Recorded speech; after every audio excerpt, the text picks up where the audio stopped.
성도 여러분, 요한복음 9장의 말씀은 예수님이 행하신 7개의 표적 가운데 6번째 표적을 증거하고 있습니다. 예수님과 제자 일행은 길 가실 때에 날 때부터 맹인으로 구걸하며 살아왔던 한 사람을 주목하시게 됩니다. 그런데 이 사람을 보자마자 제자들이 보인 반응이 뭡니까? 2절에 보니까 제자들이 예수님께 이렇게 질문하죠. 선생님, 이 사람이 눈먼 사람으로 태어난 것이 누구의 죄 때문입니까? 이 사람의 죄입니까? 부모의 죄입니까? 사실은 지금도 사람들이 하는 질문이죠. 오랜 세월 해왔던 질문입니다. 이 사람의 질병이, 이 사람의 고난이, 지금 이 사람이 겪고 있는 이 고통이 도대체 누구 때문인가? 왜 일어난 겁니까? 그 원인을 알고 싶은 것입니다. 그런데 우리는 제자들이 던진 이 질문 속에 담긴 왜곡된 신앙의 모습을 마주하게 되죠. 제자들의 이 질문 속에는 어떤 전제가 깔려 있습니까? 이 사람이 앞을 보지 못하게 된 것은 죄 때문이라는 것입니다. 사람들은 인간이 당하는 모든 고난은 죄 때문이라는 생각을 가지고 있죠. 그래서 고통의 무게는 곧 죄의 무게라고 생각했습니다. 예수님의 제자들도 다르지 않았습니다. 제자들 역시 그 시대의 통념에서부터 자유롭지 못했습니다. 그래서 병이 난 사람은 그 병으로 고생을 해야 하는 것은 물론이고 사회적으로도 죄인 취급을 당하는 이중적인 고통에 시달려야만 했습니다. 어느 누구도 병자들을 긍휼히 여기지 않았습니다. 특별히 이 유대인 사회 속에서. 그 이유는 그들은 자기 죄 때문에 병이 든 것이고 그것은 자기가 갚아야만 하는 업보라고 믿었기 때문이죠. 고난을 당하는 것도 어려운데 또 다른 사람이 너 죄 때문이지, 이런 일을 겪는 거 보니 숨겨진 죄가 틀림없이 있을 거야, 그러면서 넌지시 회개하라고, 돌이키라고. 그러니까 사실은 더 마음이 주저앉게 되고 힘들지 않습니까? 사람들이 보통 문제를 접근하는 방식입니다. 고통을 당하는 사람을 진정으로 관심을 가지고 위로해 주기보다는 도대체 무슨 죄가 있길래 저 고난을 당하는지, 얼마나 큰 죄를 지었으면 눈이 다 멀었느냐고, 얼마나 큰 죄를 범했으면 문둥병에 걸리느냐고, 얼마나 큰 죄를 지었으면 사람이 저렇게 가난하게 될 수 있느냐, 가난한 사람을 멸시한 것도 죄인이기 때문에 가난하다고 그 사회는 무시했습니다. 반대로 얘기하면 의롭게 사는 자에게는 모든 것이 형통하고 하나님의 축복이 함께한다고 믿었지요. 그래서 예수님을 찾아온 부자 관원이기도 하고 젊은 율법사가 예수님께 나와서 내가 어렸을 때부터 율법을 다 지켰습니다, 그렇게 당당하게 말할 수 있었던 것도 그가 부자였기 때문이었습니다. 가난했다면 그와 같이 당당하게 말할 수 없었을 것입니다. 여러분, 우리는 누군가의 고난과 고통을 그렇게 관찰하고 판단하고 평가하죠. 그래서 그렇게 살았는데 그러지 않을 수가 있겠어? 그게 다 인과응보야, 뿌린 대로 거두는 것이라니까, 이렇게 얘기하곤 합니다. 그렇게 말하는 사람의 마음속에는 여러분 뭐가 자리 잡고 있냐면, 난 저 사람하고는 질적으로 달라, 나는 저 사람보다 나아, 그런 영적인 우월감, 곧 교만이 마음 깊이 자리 잡고 있을 때가 얼마나 많은지 모릅니다. 그런데 예수님은 오늘 단호하게 분명하게 말씀하십니다. 날 때부터 눈먼 이유는 어머니 뱃속에서부터 죄를 지었기 때문도 아니고 그의 부모가 죄를 지었기 때문도 아니라고 대답하시죠. 비록 죄로 인하여 고난이 세상에 들어오기는 했어도 그 고난의 책임이 언제나 그 사람에게 있는 것은 아니라고 말씀하십니다. 이것은 당시 사회 통념으로 볼 때 굉장히 충격적인 대답이었습니다. 그러면 이것도 저것도 아니면 이제 예수님이 그 다음엔 진짜 이유를 말씀하실 것 같은데 또 그렇게 하시지도 않습니다. 대신에 목적을 말씀하시죠. 하나님께서 하시는 일들을 그에게서 드러내시려는 것이라고 말씀하십니다. 이 고통 속에 하나님의 놀라운 계획과 목적이 있다고 말씀하시는 겁니다. 제자들은 고통의 원인을 묻고 있는데 주님은 목적에 대해서 말씀하고 있습니다. 여러분, 그렇다고 이 말씀을 또 이렇게 오해하시면 안 됩니다. 아니, 그러면 고통도 하나님의 뜻입니까? 정말입니까? 아닙니다. 이 사람이 맹인이 된 것은 하나님이 하시는 일을 드러내기 위해서 이 사람을 이렇게 만들었다고 얘기하면 그것도 주님의 말씀을 심각하게 왜곡하는 것입니다. 하나님은 자신의 일을 드러낼 목적으로 처음부터 그를 맹인으로 태어나게 하시고 또 일생 동안 비참하게 살게 하신 그런 잔인하신 하나님이 아닙니다. 여러분, 나면서부터 보지 못했던 맹인에게는 잘못이 없었음에도 다시 볼 수 있는 기적을 체험하게 하셔서 하나님의 영광과 그분의 전능하신 능력을 보여주시려고 그 오랜 시간 그런 고난을 경험하게 하신 것이라면 여러분, 기쁨과 감사보다는 억울하다는 마음이 더 클 것 같지 않습니까? 아니, 그런 능력의 하나님이시라면 애초부터 처음부터 날 맹인으로 태어나지 않게 하셔야 될 것 아닙니까? 그렇지 않다면 오히려 하나님께 진짜 원망스럽고 섭섭할 것 같습니다. 그런 기적의 체험보다는 장애를 가지지 않고 살아가는 그 평범한 일상의 사람들의 삶이 훨씬 행복해 보이기 때문이죠. 그러니 하나님께서 하시는 일들을 그에게서 드러내시려고 하신다는 말씀을, 하나님이 우리의 모든 고난의 문제를 다 적극적으로 해결해 주셔서 그의 능력과 영광을 보이기 위한 도구로 고난을 주셨다는 말씀은 결코 아닙니다. 여러분, 하나님은 우리가 고통받는 것을 누구보다도 아파하십니다. 그 고통으로부터 노임받기를 간절히 원하십니다. 그럼에도 하나의 고통이 지나가면 또 다른 고통이 우리를 기다리고 있죠. 시각장애인이 눈을 떴지만 그는 다시 언젠가 눈을 감게 되었을 겁니다. 여전히 고통이 생애를 휘감고 있습니다. 주님을 믿음으로 따라가는 길에도 고통이 있을까요? 물론입니다. 그 대표적인 사람이 욥 아닐까요? 욥은 온전하고 정직하여 하나님을 경외하며 악에서 떠난 자라고 욥에 대해서 하나님은 소개하고 있습니다. 하나님을 경외하고 온전하고 정직한 사람, 어떻게 이 사람이 10명의 자녀를 동시에 이룰 수 있을까요? 그게 합리적인 겁니까? 이 사람이 재산을 다 날려버린 것이 이해가 되는 일일까요? 결국 그의 몸도 만신창이가 되어서 기와장을 깨뜨려 몸을 긁고 있는 이 상황이 공평한 상황일까요? 여러분, 다윗은 어떻습니까? 나라를 구했다는 한 가지 이유 때문에 그는 시기와 질투심에 사로잡힌 사울왕에게 미운 털이 박혀 끊임없이 도망다니는 신세, 그 끝을 모르는 세월을 보내지 않습니까? 하나님께 기도하는 것을 금했던 법을 어겼기 때문에 다니엘은 사자굴 속에 던져지게 됩니다.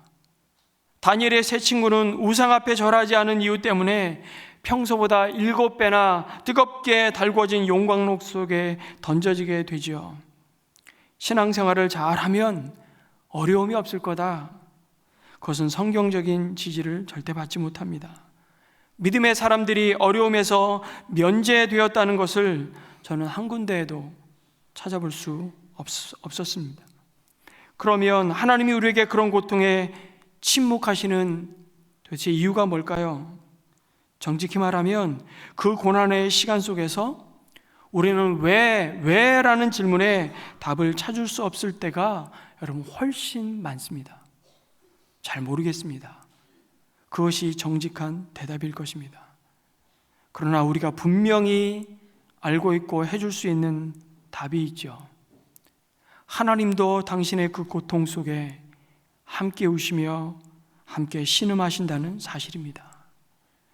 우리 모두가 겪는 모든 고통에는 하나님의 계획이 들어있음을 우리는 믿습니다.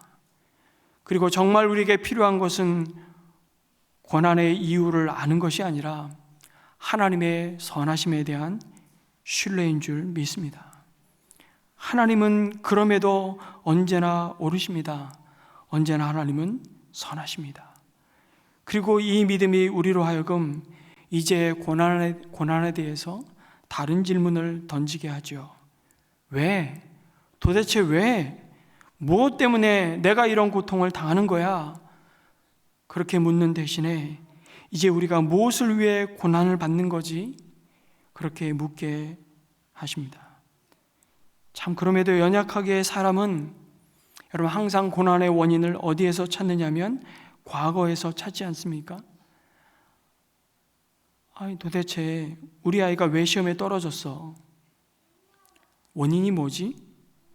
그리고 그 지나간 시간들, 그 아이가 보낸 시간들 탓하기 시작하죠. 공부 안 해서 그렇지, 게을러서 그렇지, 다 과거의 이야기로 우리는 이유를 찾고 원망하죠. 현재의 모든 모습들을 과거에서 찾으려고 합니다. 그래서 원인을 찾다가 지금 고난당하는 것은 과거의 죄 때문이야, 또는 지금 잘못된 것은 과거의 공덕 때문이라고 생각합니다.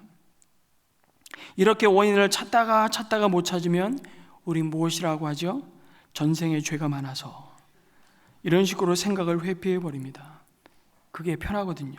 모든 고난과 고통의 원인을 과거에서 찾기 때문에 여러분 하나님의 은혜와 그 하나님의 능력이 들어설 자리가 없는 것이죠.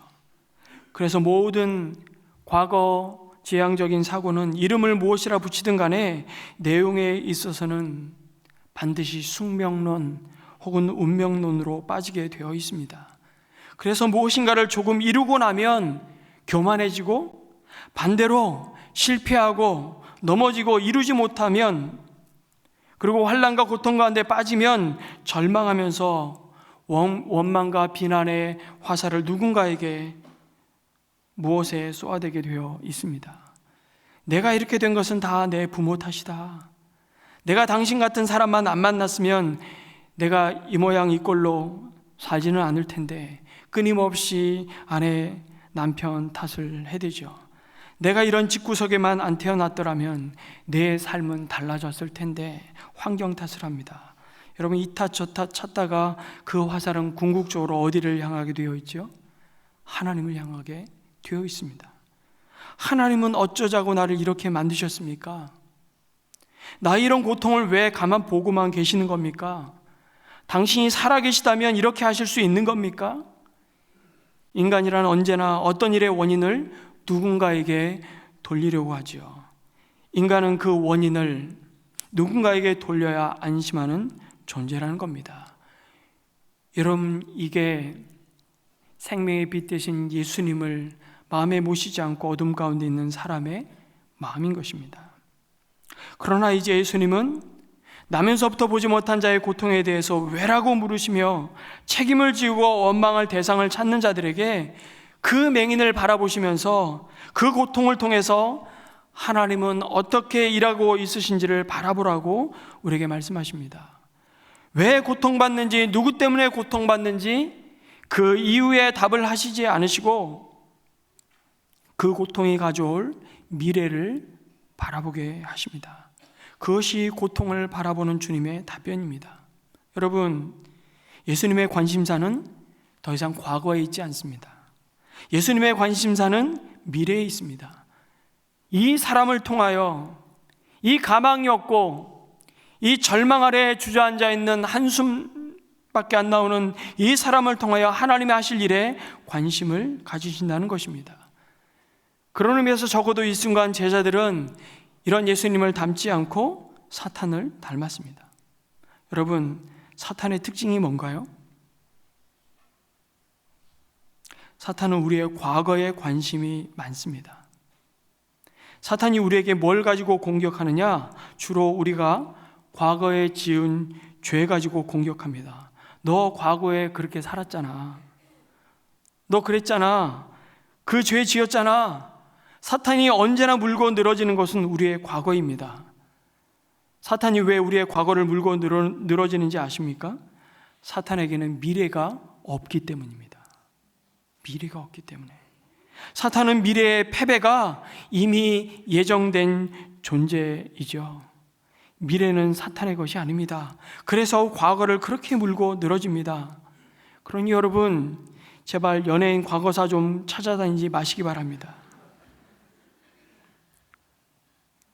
그거 하나님 기뻐하시는 일 아닙니다. 저 사람 왕년에 그렇게 살았대. 중요한 것은 이 사람을 통하여 하나님이 앞으로 하실 일이 무엇이냐는 것이죠. 여러분, 우리가 이런 예수님은 닮기를 간절히 소원합니다. 하나님께서 하시는 일이 무엇입니까? 이 사람을 고통에서 건지는 일이죠. 고통의 원인이 무엇인지를 따지는 일은 주님께는 그리 중요하지 않습니다. 중요한 건 지금 그 사람을 그 고통에서 건져내는 일입니다. 그런데 그것만 있는 것이 아니죠.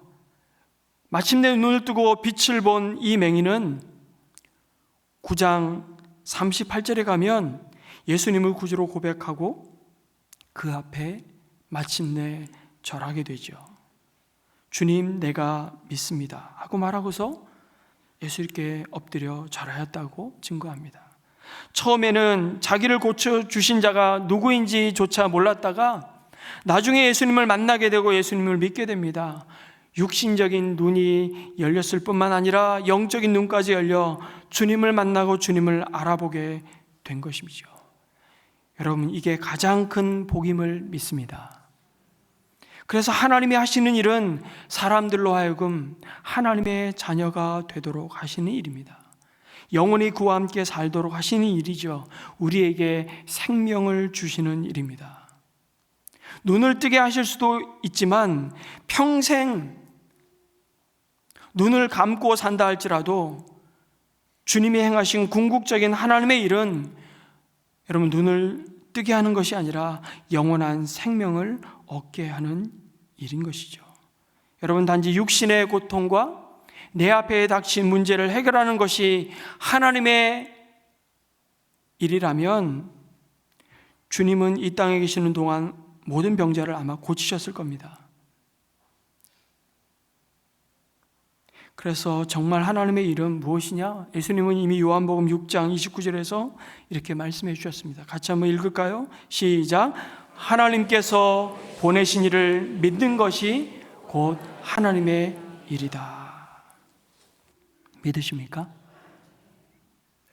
하나님의 일이란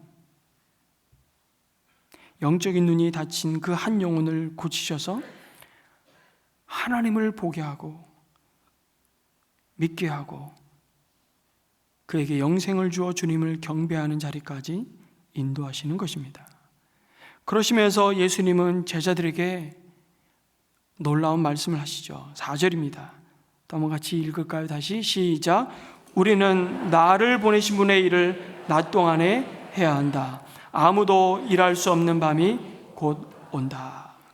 이 부분을 강조하십니다. 우리는 나를 보내신 분의 일을 낮 동안에 해야 한다. 여러분, 예수님은 지금 나를 보내신 이의 일을 자신이 해야 한다고 말씀하지 않으셨습니다. 누가 하세요? 우리가 같이 하자고 말씀합니다. 놀랍지 않습니까? 여러분, 하나님은 하나님의 일을 함께할 동역자를 오늘도 찾으시고 부르십니다. 여기서 강조해서 읽어야 할 말씀은 우리가 해야 한다는 것입니다. 우리가 세상의 빛이라고 말씀하십니다. 예수님은 자신이 감당해야 할 하나님의 일을 그를 따르는 우리도 해야 한다고 말씀하십니다. 그것은 해도 되고 안 해도 되는 것이 아니라 반드시 해야 한다고 말씀하시죠. 그것이 바로 세상의 빛으로 보냄을 받으신 예수님을 영접하는 일이기 때문입니다. 여러분, 우리는 이 사람이 왜 고통을 받는 겁니까? 그 일을 묻지 말고 그러면 우리는 어떻게 해야 합니까? 그것을 물으라고 주님은 도전하십니다. 그리고 그 일은 나뿐만 아니라 나를 따르는 곧 너희가 반드시 해야 할 일이라고 말씀하시죠. 그것이 교회의 부르심입니다. 우리 교회를 통하여 하나님이 하고자 하시는 일이 있는 줄로 믿습니다. 그 일을 우리가 해야 할 줄로 믿습니다. 우리가 하는 겁니다. 우리가 주님의 손과 발이 되어 주님의 일을 하는 자로 부름받았음을 믿습니다. 역시 아멘이 없는 줄.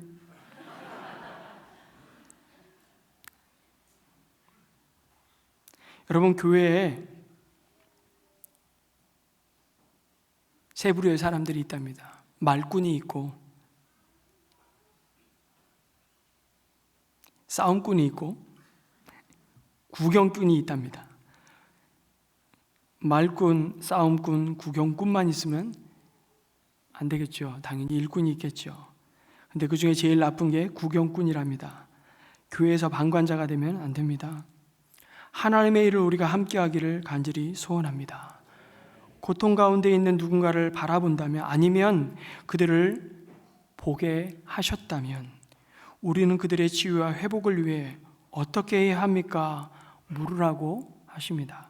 빛으로 오신 예수님이라면 어떻게 하셨을까를 물으라고 하십니다.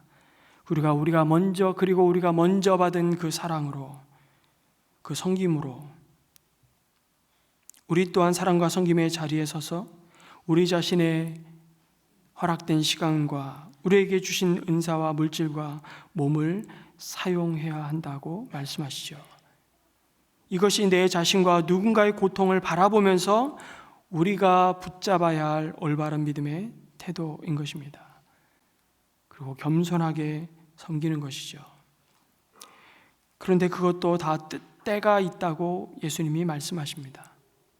우리는 나를 보내신 분의 일을 낮 동안 해야 한다고 말씀하시죠. 지금이 바로 그 사랑과 섬김의 시간이라고 말씀하십니다. 지금이 바로 그때라는 의미에서 예수님은 낮이라고 말씀하셨습니다. 아무도 일할 수 없는 밤이 곧 온다고 하시죠. 그때가 언제든, 이 말씀은 우리에게도 기회가 늘 열려 있는 것이 아님을 기억할 필요가 있다는 말씀입니다. 우리 인생에 적용해 봅시다. 하나님의 일을 아무리 하고 싶어도 할 수 있는 때가 있습니다. 이왕이면 젊을 때, 우리 인생에서 가장 젊을 때가 언제입니까? 지금입니다. 확신하십니까? 아멘. 우리 인생에서 가장 젊은 지금 하나님의 일을 하시기 바랍니다. 뒤로 미루지 마세요. 이왕이면 젊을 때. 세상에 이런 말이 있잖아요. 젊음은 젊은이에게 주기 너무 아깝다. 그 말 맞죠? 젊은이들은 그 젊음의 가치를 모르고 그 시간이 늘 우리에게 주어질 것처럼 낭비하기 쉬운, 그렇게 막 써버리는 젊음을 향해서 주시는 말 아닐까요? 물론 나중에라도 하나님의 일을 하는 것도 감사하지만, 이왕이면 우리 인생에서 가장 젊을 때, 내 인생이 아직 낮일 때, 더 싱싱할 때 하나님의 일을 좀 하시기를 축복합니다. 하나님이 나중에 드린다고 안 받으시는 건 아니에요. 근데 여러분, 같은 꽃도 방금 따서 드린 꽃 받는 거랑 3주 지난 거 받는 거랑 기분이 같습니까? 다릅니까? 다르잖아요. 한 주 전에 어야마 세이지 목사님 오신다고 제 목양실에 점심 도시락을 차리고 평소와 다르게 꽃을, 생화를 이렇게 두 군데를 딱 놓으니까 들어가자마자 향기가 얼마나 나는지요. 근데 일주일 지나 딱 들어가니까 벌써 시들어가지고 이거 빨리 쓰레기통에 버려야 된다라는 생각을 자꾸 하게 되더라고요. 하나님의 일 다르지 않습니다. 이왕이면 내 인생에서 가장 젊은 언제요? 지금 이 순간 하나님의 일을 하시기를 주님의 이름으로 축복합니다. 그런데 여러분, 예수님이 이 시각장애인을 아주 굉장히 흥미로운 방법으로 고치시죠. 진흙에다 침을 발라서 이겨가지고 맹인의 눈에 바르고 실로암 못에 가서 씻으라고 말씀하십니다. 진흙을 이길 정도로 침을 뱉었으면 물부터 마셔야 될 것 같아요. 침이 좀 많았겠습니까? 언뜻 상상만 해도 엽기적이기까지 합니다. 계속 뱉어가지고 진흙을 이겼으니 참 이상한 방법이죠. 예를 들어서 그냥 손을 그 눈에 대고 안수기도 한다면 그럴듯하잖아요. 그것이 아니라고 한다면 이 천지를 말씀으로 창조하신 하나님이신 예수님이 말씀으로 맹인에게 명하노니 눈을 떠라 해서 딱 뜨면 간단하지 않겠습니까? 그런데 본문에서는 도대체가 순종하기 너무 거북한 방법으로 예수님께서 병자를 고치십니다. 이 병자가 시각장애인이라 그걸 못 봐서 그렇지, 그걸 봤으면 냅다 이건 상상해보는 겁니다. 우리 예수님 귀샤대기를 날려버리지 않았을까? 뭐 하는 거야? 나를 무시해도 내가 안 그래도 서럽고 지금 보지 못해서 평생 거린으로 살아온 것도 한스러운데 그렇다고 나를 이렇게 무시하냐고. 여기에는 많은 의미가 담겨져 있습니다. 가장 보편적인 해석은 이렇습니다.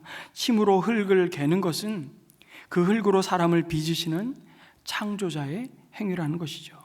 새 창조의 사건을 가시적으로 보여주시면서 내가 바로 세상을 새롭게 하기 위해 이 땅에 온 메시아임을 드러내시는 것입니다.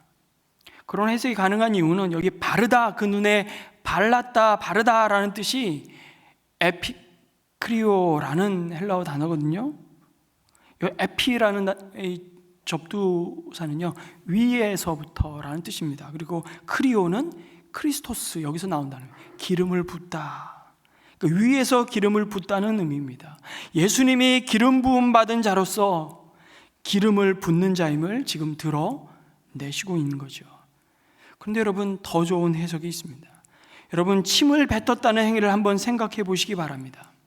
성경 전체를 통틀어서 침을 뱉는다는 것은 그렇게 기분 좋은 긍정적인 행동이 아닙니다. 그렇죠. 침은 원래 뭐를 상징하냐면 저주받는 것을 상징합니다. 여러분, 예수님이 곤욕을 당하실 때도 사람들이 예수님께 뭘 뱉었습니까? 침을 뱉었습니다. 지금 예수님이 땅에 침을 뱉으셨습니다. 그리고 진흙을 만드셨습니다. 그 진흙은 저주받았다는 의미일 수 있습니다. 그렇죠? 이 저주받은 진흙을 그 눈에 바르셨습니다. 그 눈이 지금 저주받았다는 의미입니다. 그런데 그 저주받은 눈을 실로암 못에 가서 씻으라고 하셨습니다. 여러분, 실로암에 가서 씻으면 저주받은 눈이 낫게 된다는 것이죠. 여러분, 이해가 되세요? 왜 하필 실로암 못입니까? 왜 하필? 베데스다 연못도 있고 굉장히 큰 의미가 있습니다. 성경이 의미가 있기 때문에 참 친절하게도 실로암의 못의 뜻을 알려주죠. 실로암을 번역하면 보냄을 받았다는 뜻이고, 더 정확히 말하면 암은 연못이라는 의미입니다. 그러니까 보냄을 받은 연못, 보냄을 받은 물입니다. 여러분, 눈이 저주받았는데 다른 연못이 아니라 보냄을 받았다는 의미를 가진 실로암에 가서 씻어야 된답니다. 이 실로암이 누구를 상징하는 것 같습니까? 실로암 물은 하나님으로부터 보내심을 받은 예수님 자신을 상징합니다. 보냄을 받은 물, 실로암. 저주받은 내 눈이 보냄을 받으신 예수님께 가면 씻어지고 떠지게 된다는 사실을 모든 자들에게 실물로 보여주시는 표적이었던 것입니다. 여러분, 우리는 다를까요? 우리는 다 나면서부터 맹인이었습니다. 우리는 다 눈이 저주받은 자들이었습니다. 모든 사람이 죄를 범하였으며 하나님의 영광에 이르지 못한다고 말씀하시죠. 그 영광을 볼 수도 없는 자들이었습니다. 눈을 뜨고 있으나 보지 못합니다. 그러나 저주받은 눈이 해결될 수 있는 유일한 길이 있습니다. 우리를 위하여 세상의 빛으로 보냄을 받으신 분, 그리고 영원히 목마르지 않을 생수가 되신 그분, 실로암이신 예수님께로 가면 우리 눈이 떠지게 될 줄로 믿습니다. 여러분, 오늘 김준수 목사님이 그거 간증했습니다. 들리지 않고 찬양 시작과 함께 졸기 시작해서 축도할 때 눈이 떠지는, 왜냐하면 집에 가야 되니까. 들어도 들리지가 않는 겁니다. 보아도 볼 수가 없는 것이죠. 그 인생을 어떻게 새롭게 빚으시는지, 우리에게 모두 그런 놀라운 하나님의 만지심이 있다는 사실이죠. 그런 의미가 숨어 있습니다. 이 한 사람에게만 해당되는 말이 아니라 우리 모두가 실로암에 갈 때 비로소 마침내 우리 영혼의 눈이 떠지게 된다는 사실입니다. 그런데 이 맹인에게 한 가지 요구하신 것이 있죠. 순종하라는 것이었습니다. 여러분 생각해 보세요. 다시 말씀드리지만 갑자기 모르는 사람이 오더니 내 눈에 진흙을 덕지덕지 바릅니다. 또 침뱉어서 그렇게 바른 다음에 어디 가서 씻으라고 그럽니다. 솔직히 여러분 같으면 어떻게 할 것 같아요? 안 가죠. 그런데 내 생각에 말도 안 된다고 안 갔으면 이런 역사가 안 일어납니다. 여러분, 언제나 믿음은, 기적은 순종과 동반되어 일어남을 깨달으시기 바랍니다. 내 생각과 다른 하나님의 말씀에 순종하는 것이 믿음이고, 그 믿을 때 하나님의 놀라운 역사는, 일하심은 시작되고 나타납니다. 믿음이 무엇입니까? 순종하는 것입니다. 순종할 때의 역사를 보게 될 줄 믿습니다. 여러분, 이 사람이 순종함으로 놀라운 기적이 나타나죠. 눈이 떠졌습니다. 그리고 그 사람으로 말미암아 아마 적지 않은 소동이 벌어졌습니다. 그리고 사람들의 질문이, 여러분 잘 보시면 바뀌기 시작합니다. 처음에 이 사람을 향한 사람들의 질문은 뭐였습니까? 누구 죄 때문에 맹인이 되었냐는 것이었죠. 이제 질문이 바뀝니다. 9장 10절에 사람들이 내 눈이 어떻게 떠졌느냐 이렇게 물으십니다. 예수님을 통해 떠졌다고 합니다. 그러니까 12절에 그가 어디 있느냐, 어떻게 떠졌느냐고 묻고 그가 어디 있느냐고 예수님을 찾게 되는 상황으로 바뀌게 됩니다. 성도 여러분, 여러분이 예수님을 만나서 인생이 변할 때 저와 여러분을 향한 사람들의 질문이 바뀌기를 주님의 이름으로 축복합니다. 어디에 투자해서 그렇게 수익이 높아? 그거 말고요. 누군가 여러분에게 이렇게 물었으면 좋겠습니다. 어떻게 믿게 되었느냐고. 그 예수님은 어떻게 하면 만날 수 있는 거냐고. 그런 질문을 듣게 되시기를 축복합니다. 여러분, 예수님 자신이 보냄을 받은 실로암이셨습니다. 하나님으로부터 보냄을 받은 분이 놀랍게 이제 맹인을 세상에 보내고 계십니다.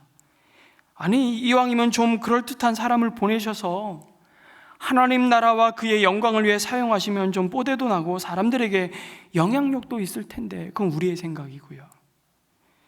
그러나 여러분, 누구도 그 맹인이 가치 있는 삶을 살았다고 말하지 않았겠지만 하나님 보시기에는 그야말로 아름다운 하나님의 자녀였습니다.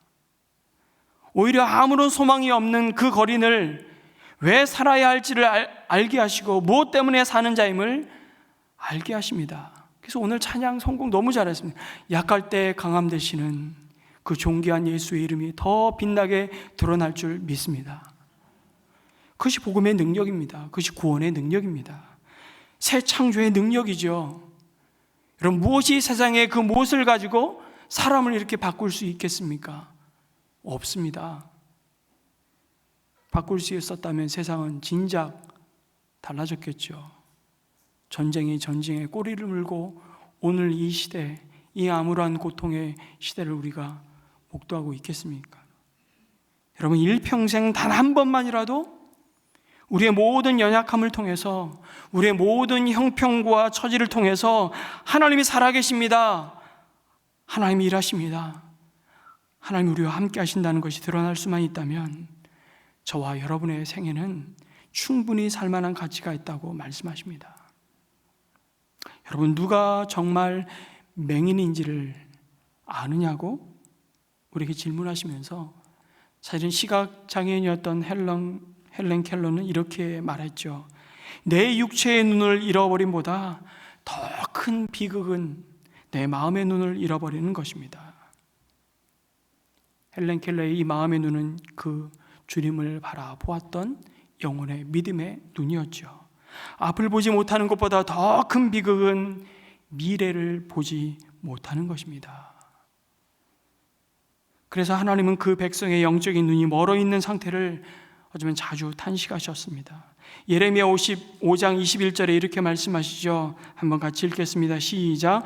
이 어리석고 깨달을 줄 모르는 백성아, 눈이 있어도 볼 수가 없고 귀가 있어도 들을 수가 없는 백성아, 너희는 이제 내가 하는 말을 잘 들어라. 여러분, 우리 육신의 눈으로 푸른 하늘을 보고 있습니다. 그러나 푸른 하늘을 지으신 하나님을 보는 눈이 없다면 어리석다고 말씀하시는 겁니다. 이번 주에 제 신대원 동기 목사님이 사진 한 장을 톡으로 보냈습니다. 3월 중순 태백에서 목회를 하고 있는데 온 세상이 두꺼운 눈으로 덮인 3월 중순에 보기 참 쉽지 않은 광경을 사진을 찍어서 저에게 톡으로 2장을 보냈습니다.